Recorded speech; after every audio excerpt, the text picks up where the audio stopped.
Sekolah-sekolah PN Timah yaitu TK, SD, dan SMP PN berada dalam kawasan Gedong.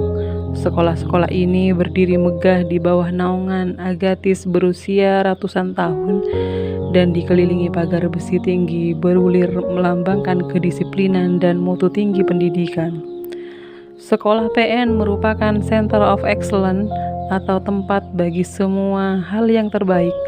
Sekolah ini demikian kaya raya karena didukung sepenuhnya oleh PN Timah, sebuah korporasi yang kelebihan duit. Institusi pendidikan yang sangat modern ini lebih tepat disebut percontohan bagaimana seharusnya generasi muda dibina. Gedung-gedung sekolah PM didesain dengan arsitektur yang tak kalah indahnya dengan rumah bergaya Victoria di sekitarnya.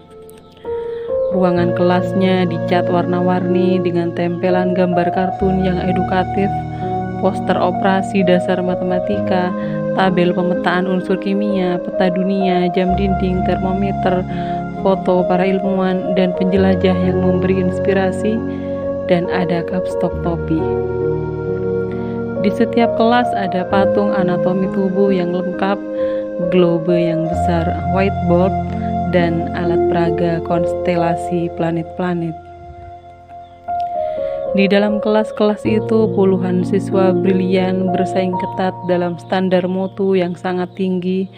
Sekolah-sekolah ini memiliki perpustakaan, kantin, guru, BP, laboratorium, perlengkapan kesenian, kegiatan ekstrakurikuler yang bermutu, fasilitas hiburan, dan sarana olahraga termasuk sebuah kolam renang yang masih disebut dalam bahasa Belanda zwembad.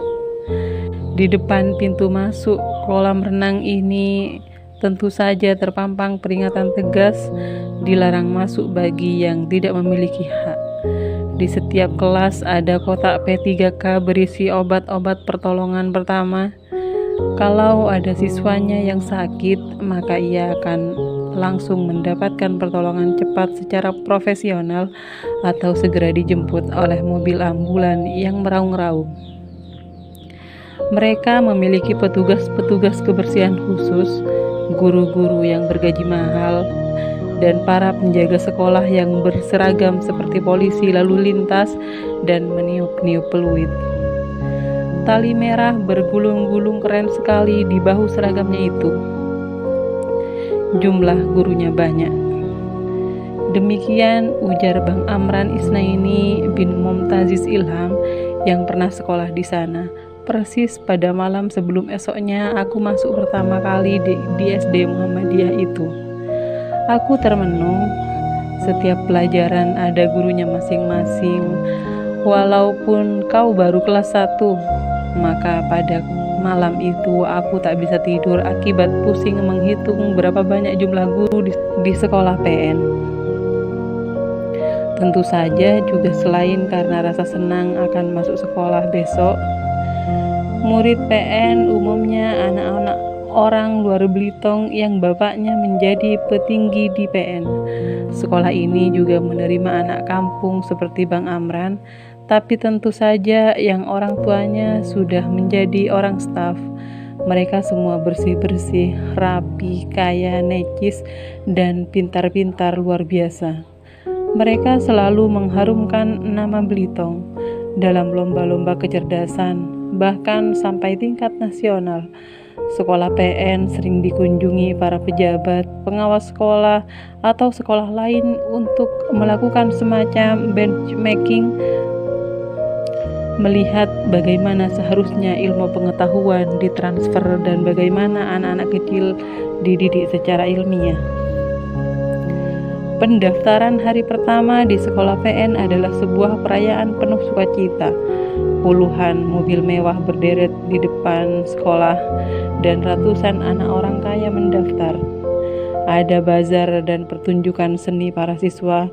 Setiap kelas bisa menampung hampir sebanyak 40 siswa dan paling tidak ada 4 kelas untuk tiap-tiap tingkat. SDPN tidak akan membagi satupun siswanya kepada sekolah-sekolah lain yang kekurangan murid. karena sekolah itu memiliki sumber daya yang melimpah ruah untuk mengakomodasi berapapun jumlah siswa baru. Lebih dari itu, bersekolah di PN adalah sebuah kehormatan, hingga tak seorang pun yang berhak sekolah di situ sudi dilungsurkan ke sekolah lain. Ketika mendaftar, badan mereka langsung diukur untuk 3 macam seragam harian dan 2 macam pakaian olahraga. Mereka juga langsung mendapat kartu perpustakaan dan bertumpuk-tumpuk buku ajuan wajib. Seragamnya untuk hari Senin adalah baju biru bermotif bunga rambat yang indah, sepatu yang dikenakan berhak dan berwarna hitam mengkilat. Sangat gagah ketika bermarching band melintasi kampung.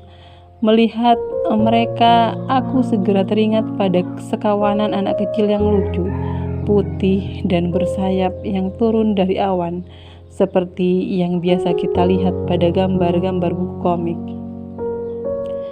Setiap pagi, para murid PN dijemput oleh bus-bus sekolah berwarna biru. Kepala sekolahnya adalah seorang pejabat penting, Ibu Friska namanya. Cara bermake up jelas memperlihatkan dirinya sedang bertempur mati-matian melawan usia, dan tampak jelas pula dalam pertempuran itu beliau telah kalah.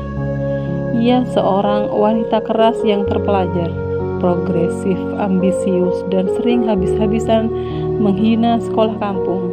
Gerak-geriknya diatur sedemikian rupa sebagai penegasan kelas sosialnya. Di dekatnya siapapun akan merasa terintimidasi.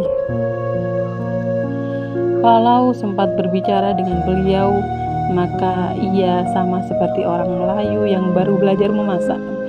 Bumbunya cukup 3 macam: pembicaraan tentang fasilitas-fasilitas sekolah PN, anggaran ekstrakurikuler jutaan rupiah, dan tentang murid-muridnya yang telah menjadi dokter, insinyur, ahli ekonomi, pengusaha, dan orang-orang sukses di kota atau bahkan di luar negeri. Bagi kami yang waktu itu masih kecil, masih berpandangan hitam putih, beliau adalah seorang tokoh antagonis. Yang dimaksud dengan sekolah kampung tentu saja adalah perguruan Muhammadiyah dan beberapa sekolah swasta miskin lainnya di Belitung. Selain sekolah miskin itu, memang terdapat pula beberapa sekolah negeri di kampung kami. Namun kondisi sekolah negeri tentu lebih baik karena mereka disokong oleh negara, sementara sekolah kampung adalah sekolah swadaya yang kelelahan menyokong dirinya sendiri.